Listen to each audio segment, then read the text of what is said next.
السلام عليكم ورحمة الله وبركاته مستمعينا الكرام، أتمنى من الله أن تكونوا في تمام الصحة والعافية. لو أول مرة بتتابعونا على القناة من فضلك اشترك بالقناة وفعل زر الجرس ليصلك كل جديد.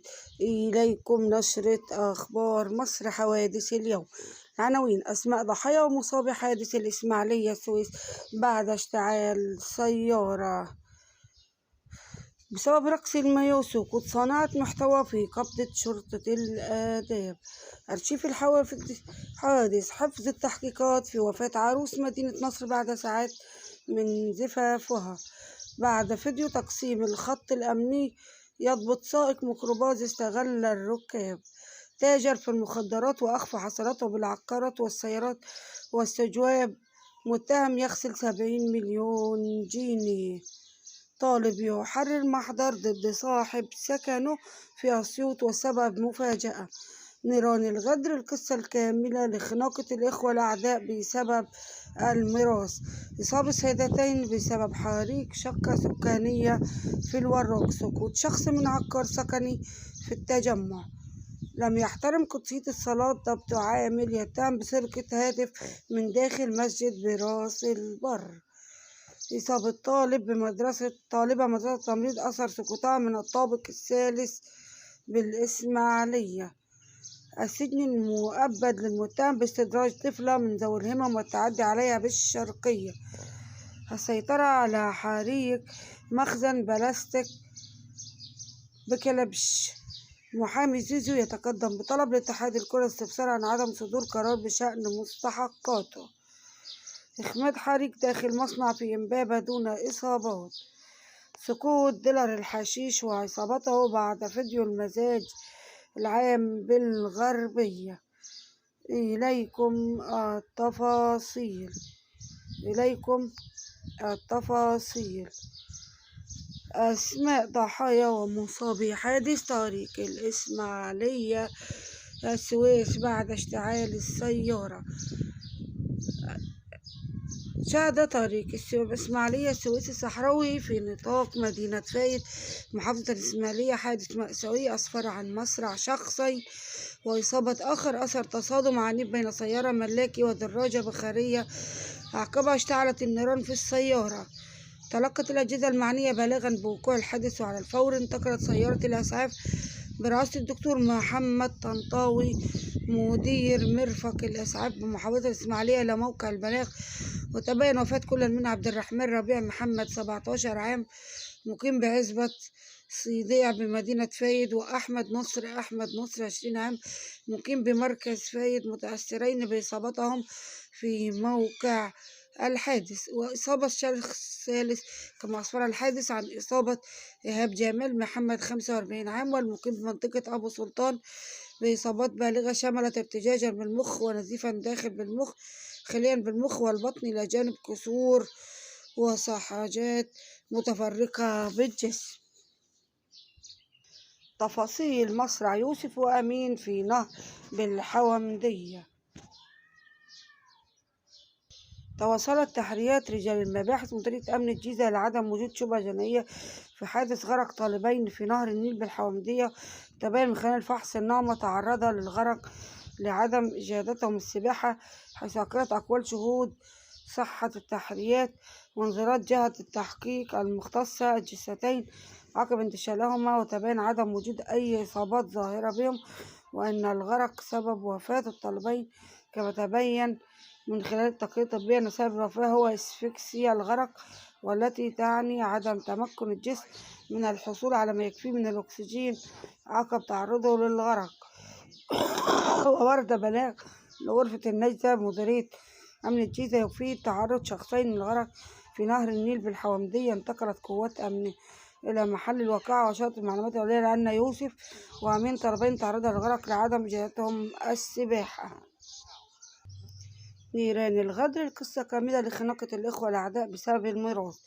نجحت الأجهزة الأمنية بوزارة الداخلية في كشف لغز مقطعي فيديو أثار جدلا واسعا على منصات التواصل الاجتماعي بعدم استغاثة شاب من تعرض والده للضرب والتنكيل على يد شقيق عمه والادعاء بقيام الآخر باقتحام المنزل وإضرام النيران في الممتلكات بسبب خلافات على الميراث في محافظة كفر الشيخ. وبدأت الواقعة برصد أجهزة المتابعة الأمنية منشور عبر أحد الحسابات الشخصية ضمن اتهامات صريحة من عامل مقيم بدائرة مركز شرطة كفر الشيخ ضد عمه، مدعيا القيام الأخير بالاعتداء على والده واقتحام مسكنهم وإشعال النار فيه، وهو ما أثار حالة من التعاطف والغضب بين المتابعين. وبالانتقال والفحص تبين تفاصيل مغايرة لما نشر.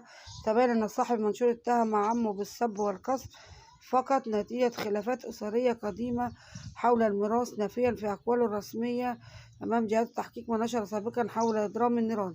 وفي سياق متصل تقدمت والدة الشاب صاحبة الاستغاثة ببلاغ رسمي من مركز شرطة كفر الشيخ تظاهر فيه من سلفها شكيك زوجها للقيام بالتعدي عليها بالسب والقذف لتصعيد وتيرة الأزمة بين الطرفين وتصل إلى ردهات المحاضر الرسمية. وعقب تقييم الإجراءات تمكنت قوات الأمن ضبط المشك في حقه ومواجهته أدلى بأقوال مفاجئة، حيث قلب الطاولة واتهم شقيقه والد القائم على نشر بالتعدي عليه بالضرب والسب لذات الصوت سبب المتعلق بالخلافات على الميراث. إصابة طالبة بمدرسة التمريض أثر سقوطها من الطابق الثالث بالإسماعيلية. شهدت مستشفى الطلبة بالإسماعيلية وقعة مؤسفة اليوم بعدما تعرضت طالبة بمدرسة التمريض التابعة لها للسقوط من الطابق الثالث مؤسفة إصابتها بإصابات متفرقة ساعة نقلها بشكل عاجل لتلقي الرعاية الطبية، حيث تم نقلها إلى مجمع الإسماعيلية الطبي لإسعافها ورعايتها الطبية. وتبين أن الطالبة تدعى إيمان خيري محمد تبلغ من العمر 17 عاما، حيث سقطت من العلو داخل مبنى المستشفى في ظروف لا تزال قيد الفحص وسط حال من القلق بين زملائها والعاملين بالمكان. وانتقلت الأجهزة الأمنية إلى مكان البلاغ فور تلقيها، كما انتقلت سيارة الإسعاف برئاسة الدكتور محمد طنطاوي مدير مرفق الإسعاف محافظة الإسماعيلية، حيث جرى التعامل مع الحالة ميدانيا وتقديم الإسعافات الأولية لها. إصابة سيدتين بسبب حريق شقة سكنية في الوراق. نجح رجال الدفاع الميداني بالجيزة في السيطرة على حريق داخل شقة سكانية في الوراق، وانتقلت سيارات الإطفاء وتمت السيطرة على النيران المشتعلة بالمكان، ونتج عنها إصابة سيدتين بالاختناق تم نقلهما إلى المستشفى. وتلقت غرفة عمليات نجدة الجيزة بلاغا يفيد بنشوب حريق في أحد الشقق السكانية في الوراق. تم الدفع ب3 سيارات إطفاء وتم فرض كردون أمني ومحاصرة النيران ومنع خطر الامتداد لباقي المجاورات. وتمت عملية إخماد الحريق ونتج عنها إصابة سيدتين وتم نقلهما إلى المستشفى اتخاذ الإجراءات القانونية اللازمة تجاه الواقعة. لم يحترم قدسية الصلاة ضابط عاطل بتهمة سرقة هاتف من داخل مسجد براس البر.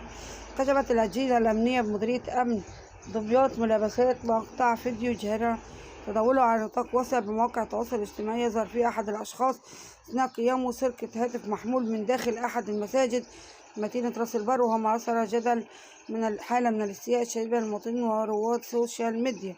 التحريات الأمنية كشفت أن قسم شرطة راس البر كان قد تلقى بلاغا من أحد المواطنين مقيم بدائرة مركز شرطة دمياط يفيد تعرضه لسرقة هاتفه المحمول الشخصي يوم 12 من الشهر الجاري، وذلك أثناء تواجده داخل أحد المساجد التابعة لدائرة القسم لأداء الصلاة. فور رصد مقطع الفيديو وتكثيف التحريات نجحت الأجهزة الأمنية في تحديد هوية المجني، وتبين أنه عاطل له معلومات جنائية سابقة ومقيم بدائرة مركز شرطة فرسكور. بإعداد الأكمنة اللازمة تمكن رجال البحث من إلقاء القبض على المتهم وضبط الهاتف المحمول مستولى عليه بحوزته قبل التصرف فيه. السجن المؤبد للمتهم باستدراج طفلة من ذوي الهمم تعدي عليها بالشرقية. قضت محكمة جنايات الزقازيق بمحافظة الشرقية معاقبة المتهم باستدراج طفلة من ذوي الهمم تعدي عليها بدائرة مركز شرطة بلبيس بالسجن المؤبد. هيئة المحكمة صدرت حكم برئاسة المستشار أمجد السيد عوض رئيس المحكمة وعضوية المستشارين طارق أحمد الحيواني ومصطفى حسن عشيش وأحمد محمد حبيب.